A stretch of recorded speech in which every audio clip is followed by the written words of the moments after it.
Hello et bienvenue dans Pas là pour plaire. Si vous écoutez cet épisode aujourd'hui, c'est probablement que vous êtes fatigué. Pas juste la fatigue d'une mauvaise nuit, Je parle de cette fatigue structurelle, celle qui s'installe dans les os, celle qu'on traîne comme un boulet invisible. On nous a vendu une équation frauduleuse, une équation que j'ai appliquée religieusement pendant plus de 10 ans de ma vie. Et encore je suis gentille, je crois que ça fait 20 ans si je compte en plus à l'école. Une équation qui m'a permis de sortir de ma condition sociale, de passer de l'étudiante fauchée qui faisait des ménages le week-end dans un hôpital à une EVP dans une multinationale. EVP, si vous ne savez pas ce que c'est Executive Vice President, donc c'est en dessous du CEO, de m'extirper de mon 5 mètres carrés à Séoul pour gérer des stratégies à plusieurs millions pour des compagnies comme Apple, Ikea, etc. Donc, toute cette équation, elle m'a donné du succès, d'accord ? Mais cette équation, vous la connaissez peut-être par cœur, souffrance plus temps égale mérite plus argent. On a intégré l'idée que si ça ne fait pas mal, ça ne compte pas. Si je souffre, je mérite. Si je suis épuisée, c'est que je travaille bien. Si je dors 4 heures par nuit et que je saute le déjeuner, c'est que je suis une guerrière. Sauf qu'aujourd'hui, mon corps m'a présenté la facture de cette équation et croyez-moi, l'addition elle est vraiment salée. Et pendant ma convalescence, j'ai réalisé que l'équation était fausse. Le compte n'y est pas en fait. Votre fatigue n'est pas une devise bancaire. Vous ne pouvez pas aller à la banque et déposer votre épuisement pour payer votre loyer. Votre burn-out n'ajoute aucun zéro à votre chiffre d'affaires, on est d'accord ? Au contraire même, il ne fait que creuser votre dette psychologique. Dans cet épisode, on va tuer le mythe de la guerrière parce qu'une guerrière, par définition, c'est quelqu'un qui est en guerre. C'est quelqu'un qui est en danger. C'est quelqu'un qui doit se battre pour survivre. Et moi, après ce que je viens de traverser, si vous ne savez pas ce que j'ai traversé, vous allez voir l'épisode précédent, je ne veux plus que mon business soit un champ de bataille. Alors, on va faire l'archéologie de la douleur. J'ai été cette femme, je la connais intimement, celle qui était fière de dire à ses collègues « je n'ai pas pris de vraies vacances depuis 3 ans ». Celle qui voyait ses cernes comme des médailles d'honneur, comme des preuves tangibles de son implication. Revenons un instant en arrière. Quand j'étais étudiante, j'ai économisé sou par sou en faisant des ménages pour partir au Japon. Ensuite, j'ai fait plein de choses et je me suis retrouvée ensuite vers la trentaine. J'ai vécu à Séoul dans un 5 mètres carrés. Oui, 5 mètres carrés. C'est la taille d'une salle de bain parisienne, s'il vous plaît. J'y ai vécu 2 ans. Je mangeais des nouilles instantanées, je comptais mes won. Et quand j'ai enfin décroché mon job de rêve, quand j'ai commencé à grimper les échelons, j'ai gardé cette mentalité de survie. J'ai doublé mon salaire à 1 an et demi, donc c'est très bien. J'ai été promis donc EVP, donc vice-président. J'ai participé à l'ouverture du premier Apple Store en Corée, d'accord ? C'est prestigieux. C'était la réussite pour moi. Mais à l'intérieur, je carburais à l'adrénaline et au cortisol. Pourquoi on fait ça ? Pourquoi on s'inflige ça ? Je pense qu'il y a 2 raisons. La première, c'est le syndrome de l'imposteur qui se soigne par l'hyperactivité. On se dit, je ne viens pas du bon milieu, je n'ai pas les bons codes. Alors, pour compenser, je vais en faire 2 fois plus, 3 fois, 10 fois plus. Si je travaille plus dur que tout le monde, personne ne verra que je ne suis pas à ma place. Vous voyez ce que je veux dire ? La quantité de travail devient notre bouclier. La deuxième raison, pour moi, c'est la fuite. Travailler 12 heures par jour, ce n'est pas toujours un signe d'ambition, c'est souvent un signe de peur. On a peur du vide, on a peur de se retrouver face à soi-même, on a peur de regarder sa vie personnelle en face. Oui, je vous le dis, réfléchissez. Tant que je suis le nez dans le guidon, tant que je suis occupée, je n'ai pas à me poser les vraies questions. Est-ce que je suis vraiment heureuse ? Est-ce que la vie a du sens ? On remplit le vide par l'opérationnel. J'ai construit ma carrière sur la douleur. Et ça a marché, jusqu'à que ça casse. Donc maintenant, parlons business, le vrai business. Là, j'ai envie de parler du mensonge du hustle vs la réalité de la stratégie.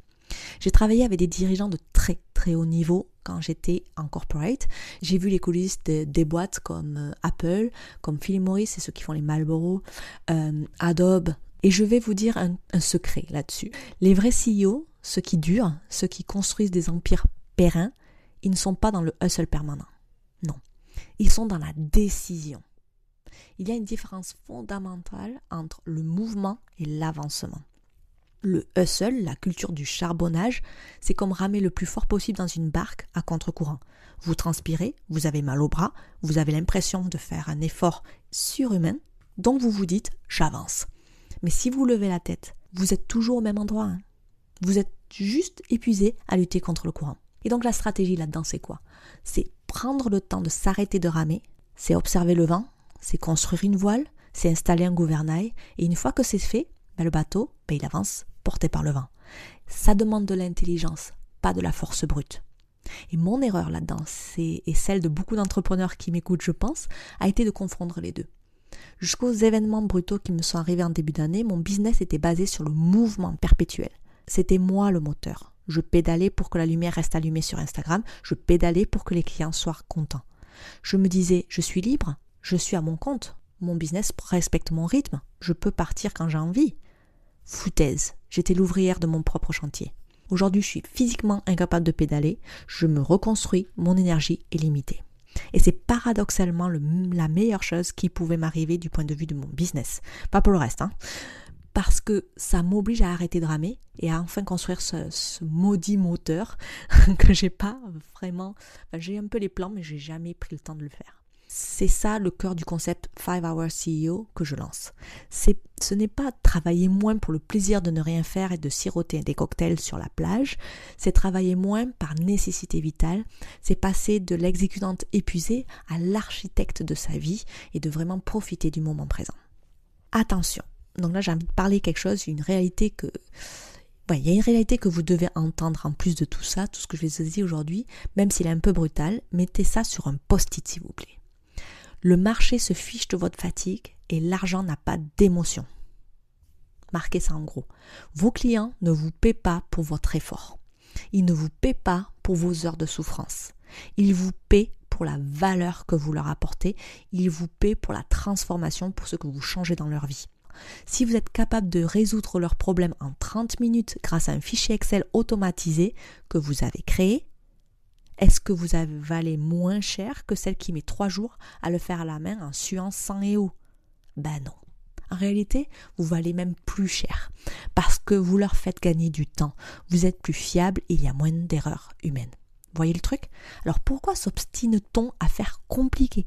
Pourquoi a-t-on honte quand c'est facile? Parce qu'on a associé la facilité avec la triche. C'est notre éducation judéo-chrétienne, c'est l'école. Il faut souffrir pour être belle, vous le savez. Il faut travailler dur pour avoir de bonnes notes. Si c'est automatisé, si c'est systématisé, on a l'impression de voler de l'argent. Et on se sent coupable. Donc je suis ici pour vous donner la permission d'arrêter ça. L'efficience est un luxe. L'organisation est un produit de haute valeur. Si je peux gérer mon business en 5 heures par jour, parce que j'ai passé 10 ans à affûter mes compétences en stratégie et en organisation, ces 5 heures valent de l'or, ok? Je n'ai pas honte de vouloir faire du profit en travaillant peu, surtout dans ma situation actuelle. J'ai besoin de cet argent pour mon foyer, pour mon mari qui apprend le français, pour notre avenir, pour préparer mon corps à une future grossesse. L'argent qui rentre sans que je m'épuise, c'est de l'argent qui protège ma famille. Et ce n'est pas sale, d'accord? C'est de la sécurité. Voilà. Alors comment on fait tout ça là? On arrête d'être une guerrière. Je range mon armure car elle est trop lourde pour mon corps en convalescence. Je la laisse au vestiaire. Je deviens une essentialiste. L'essentialiste, c'est celle qui a le courage de dire non à tout ce qui est superflu. Comme on l'a vu dans l'épisode 19 sur la gentillesse, l'essentialiste ne dit pas oui pour faire plaisir. Elle ne remplit pas son agenda Google pour se sentir importante. Depuis que je me suis fixé cette limite de 5 heures par jour, quelque chose de magique se produit. C'est la loi de Parkinson. Le travail s'étale pour remplir le temps disponible. Si vous vous donnez 10 heures pour faire une tâche, vous mettez 10 heures, ok? Vous allez peaufiner, scroller, douter, refaire. Si vous vous donnez 2 heures, car après vous devez aller vous reposer ou aller chercher vos enfants ou juste vivre votre vie, vous le faites en 2 heures. Et souvent, c'est mieux fait. Alors aujourd'hui, je regarde mon business et je me pose des questions chirurgicales. Vous pouvez vous les poser. Pour moi, il y en a 3. Est-ce que cette tâche rapporte du cash, que ce soit de suite ou un peu plus tard? Est-ce que cette action construit mon avenir ou me maintient juste occupé? Et est-ce que je le fais pour mon ego ou pour mon compte en banque? C'est cette discipline de faire que je mets en place. Non plus pour grimper les échelons d'une entreprise qui ne m'appartient pas, mais pour me sauver moi. Voilà. Alors, j'ai pris la décision d'arrêter de travailler toujours plus dur. Maintenant, ça sera travailler plus intelligemment, même si je fais que le dire, mais ouais, il y a un autre niveau. Là, je passe à un autre niveau. Je refuse de choisir entre réussir et vivre. Je refuse de choisir entre avoir un business et avoir un bébé. Si mon business ne tient pas dans 5 heures par jour, c'est que c'est un mauvais business, ok? C'est que le modèle est cassé. Et je vais le réparer, pièce par pièce, sous vos yeux. Si vous sentez que vous êtes au bord de la rupture, si vous sentez que vous êtes payé en stress plutôt qu'en euros, si vous vous reconnaissez dans la guerrière épuisée que j'ai décrite, alors je vous invite à déposer les armes. Arrêtez d'être fiers de votre fatigue. Soyez fiers de votre liberté. Soyez fiers de vos systèmes. Soyez fiers de votre intelligence. Ici, dans le podcast, on soigne le mindset, on déconstruit les croyances. Mais si vous voulez voir le comment, si vous voulez voir les Excel, les agendas, les outils, je vous donne rendez-vous sur ma chaîne YouTube pour le 5 Hour CEO Lab. C'est là que je vous montre comment je construis tout concrètement. Prenez soin de vous, car votre business ne le fera pas à votre place. À très vite. Bye.